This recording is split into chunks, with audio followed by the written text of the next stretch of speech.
Hi, everyone. Thanks for letting me be here today and talk to you all. My name's Zsea Beaumonis, and I'd like to consider myself a evolving animal rights activist. And I say evolving because the last 3 years I spent in law school, and so you don't really have much time to do anything else besides study or try to get enough sleep so you can function the next day. So I'm actually really glad that now that I have a little bit more free time, I can be here and talk to you all about animal and LGBTQ rights and liberation. So I just want to point out I do have my contact information on this slide and at the bottom of each slide if you do need to read it. I'll also be hanging out afterwards to answer any thoughtful questions you have, and feel free to write in questions. And I bring that up because I am making myself available as a resource, and to point out the fact that as human beings, regardless of how you identify, we don't all go around living our lives as 24/7 resource manuals for people who happen to be curious about our lives. And so and not to, it's kind of funny, but also a lot of people do, especially when they don't have conventional or typical identities for whatever reason, whether it's because you're LGBT or not white or what have you, or not from America here in the US. We don't live our lives to be reference manuals for people. So don't feel expected or entitled to information, and don't be offended if people aren't able or willing to provide you information on call. So feel free to reach out to people like myself, and I don't want to speak for the other panelists, but if they feel comfortable answering questions, reach out and feel free to learn from people who are identifying themselves as, hey, I'm available to answer questions. And then, if all else fails, you can't find anyone, just internet's a great resource, and we will have some information on the event page for where you can find and do some more self-education. So I kind of changed the title a little bit. I put a plus sign. So everyone's been saying LGBT or LGBTQ. Q often stands for queer, and people, some people have a love or hate relationship with it. So I am acknowledging that sometimes the word queer can be problematic for people. I'm using it in the sense of sort of a broad term for people who don't necessarily fit into LGBT. And then the plus sign is just acknowledging that you'll probably find people call it alphabet soup. It's kind of being funny, but there really is a very long acronym that you might come across. So the plus sign is just acknowledging that there are many more identities that I'm not going to just keep referencing just for the sake of brevity. So I'll say LGBTQ in my presentation, but just pretend I'm saying plus in my regular speech. And so just a quick overview. Thankfully, all the other panelists covered a lot of the stuff so I won't have to repeat everything in the identity section. So I'm really just going to maybe highlight a few really key points I think are good takeaways. And then the second half is all about others. And I put others in quotes not to be rude or anything, but I'm actually using that as a shorthand for people who don't identify as LGBTQ. So I'm sure a lot of people might identify that way, might even call themselves allies or something of the LGBTQ community. So I'm going to talk a little bit about what does ally mean in that second section there and try to put the bulk of my emphasis on that. So others is not to be rude or to say, people who aren't LGBT don't count, but it's literally just a shorthand for that.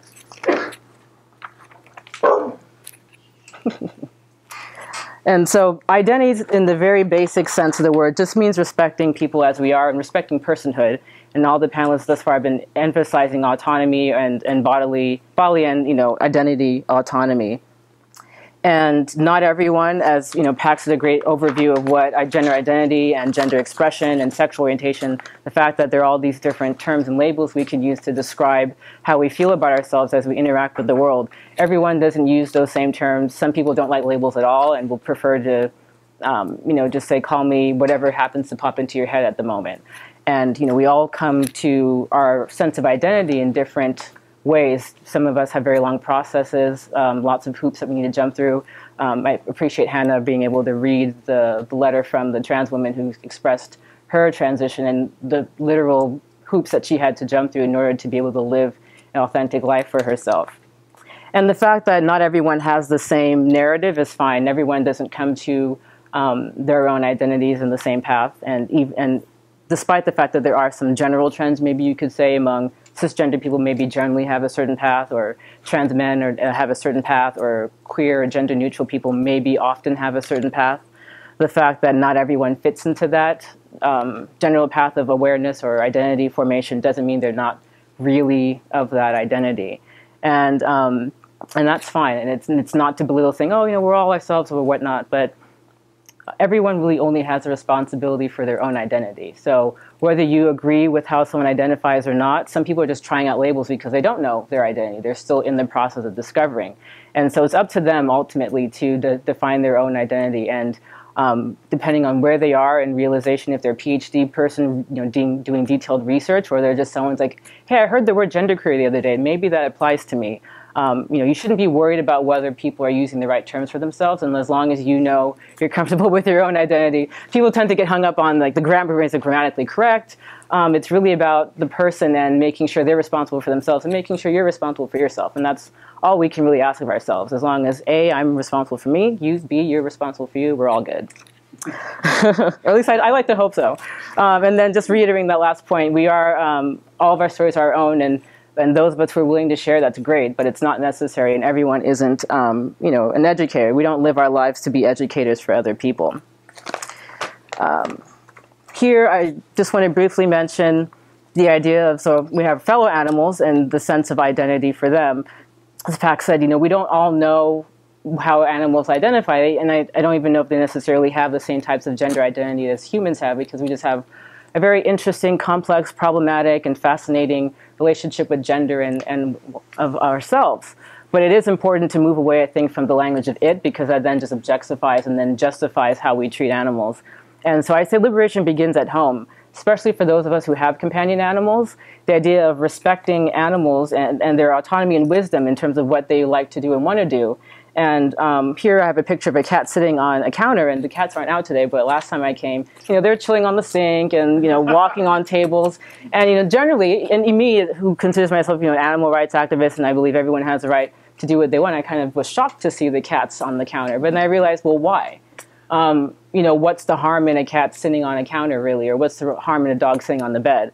And that's really just pointing to the idea of why not let animals live and do what they want, so long as they're not hurting themselves and they're not exposed to harm. And that's kind of, for the most part, what we think of in terms of a human society, right? We all say, yeah, do what you want as long, people who are activists and progressives.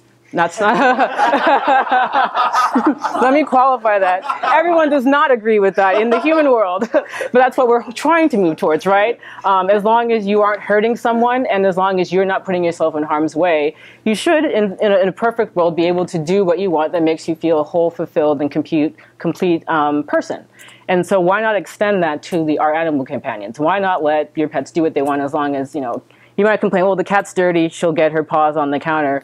Thankfully, we do have this thing called soap and water that we can use that, can quickly and easily remedy that situation. So I'm just challenging people, I'm just asking you all to, start with liberation at home. If we can't even let our pets or our companion animals live authentic, full lives, then I don't know if we can really hope for a world where we can have other animals that aren't as, quote, cute as Hannah said, or aren't as relatable to us, having similar types of lives and freedoms that we hope to have for ourselves.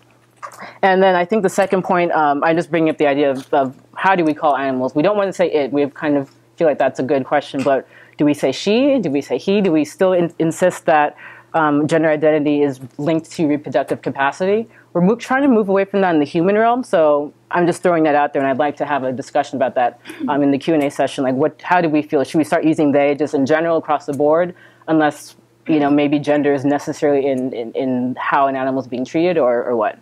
So that's just a thought I'm throwing out there. I do have lots of questions in my presentation because I like discussion, so hopefully I'm giving you all ideas about what we can talk about. So others, those of us who don't identify in the LGBTQ plus spectrum, and I mentioned earlier that often includes people who call themselves allies. They say, yeah, I'm an ally of LGBTQ rights, I'm an ally of this, I'm an ally of groups that I'm not a part of, but well, I'll talk about that. I don't want to give you what ally means. And so to start off, I'd like to pose to you this hypothetical. And so the hypothetical is you're building a house, and you need some help from your friends. Friend A says, what's an Allen wrench and how do you use it? Friend B, and if you don't know what that is, that's fine. So yeah, you might be friend A. Friend B says, I've got a huge tool set at home. Let me know what tools you need and I can bring them over. And friend C says, oh, I worked at Home Depot last summer. I could probably build the whole thing myself. Which friend would you, ask to help you build the house and why? And maybe I might have time for maybe one person who feels bold and wants to have their voice recorded on the camera to answer the question, like, who would you have friend A, B, or C help you with the house? Well, Why is it only one? For the sake of brevity. So, yeah, so we don't have that much time. So I don't know if anyone has if you let's say you only had one person you could choose, who would be? Friend B, why? Because I feel like it'll be collaborative. Okay. C just is going to build it. Right, okay. Messing up your exercise. No, that's good. No, I want to have conversation, a very mini conversation, unfortunately, just because of times. If you'll notice, I have the title assets and liabilities there, and I use that intentionally, and it's a very utilitarian way to think of things, but I did that on purpose. Oh, did you ever? Oh, no, nothing. That was just, yeah, utilitarian. Yeah. Okay. Yeah, I might use big words because I'm still attached to academia through the umbilical cord, I guess. So I do apologize if I'm using stuff that's not what normal people do use. But I'm intentionally being utilitarian in this aspect because I'm trying to strip the fact that we are using friends in this case. So clearly these are people who you care about and who also care about you, because you're saying, hey, I want to build a house. Like, hey, I want to help you build this house. So these aren't random people, but we do want to think about when we're trying to do a project, in this case a house, you want to look at who's available and you want to see, okay, what do I need? I want to build this house. That's like my ultimate goal. And, friendship aside, I want to choose someone who I really like, but there's going to end up being conflict between the two of us, and then we're not going to get our project done. So applying that idea to animal liberation, or liberation for all, liberation is almost like the project, right? That's our end goal. We want to do that. And in the meantime, we want to make sure we're getting the right tools and the right the most effective tools and the most effective people on board to help us with that project. And so assets basically, right? We don't want to end up bringing the wrong tools or not having any tools at all, or bringing in people that are going to derail or even undermine our project building. We want to build a house. We don't want to get into a fight. We don't want to get egos in the way or show how much you really did or did not learn at that Home Depot summer session, checking off paint cans, right? And so I'm using that as liabilities in the sense that it's not about, I don't like you, friend C. It's, I don't think you're the best person who can help me build this house, right? And so when you apply that in the idea of allyship and people who are inside and outside, and we're trying to work together on a movement, thinking of it in terms of assets and liabilities maybe is an impersonal but also practical way. So in a way to sort of move past our feelings of, well, I really like this person. I don't want to say you're a liability, but thinking about what kind of effect they're going to have on our ultimate goal movement. And so a second question, or I guess series of questions I wanted to also pose to the group. I think we have time to have a comment or two. What does sympathetic mean to you, and what does ally and activist mean to you? And are they the same or different? So if anyone has a thought in terms of what those terms mean, if you were to describe that to someone.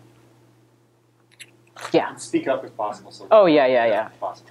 Oh, like an ally is, someone who is not LGBTQ+, but, supports and, doesn't have any prejudice or is working to rid themselves of prejudice, versus an activist is someone who is actively seeking to promote liberation. Okay. And then I noticed you didn't answer the first question there. I don't know if that was intentional or... I don't know what sympathetic means. Okay, all right. That's fair enough. I'm posing questions to help you think about things. I am looking at the two so I'm really happy someone answered my question, because I actually wanted to break apart ally. I think ally tends to be used as a catch-all for anyone who's not someone who's trying to throw LGBT people in jail, right? It's like, well, I don't want to do that, so clearly I'm an ally. But I want to give you a broader language toolbox that you can use to help describe how you're thinking and feeling. So I'm bringing in the word sympathy and sympathetic, and I think people tend to use ally when they might actually mean the latter. And so here I see sympathetic as an adjective, and it requires little or no effort. It's really just believing, like, yeah, I believe LGBTQ people deserve to live happy lives. Yes, I believe that animals deserve to not be locked in cages.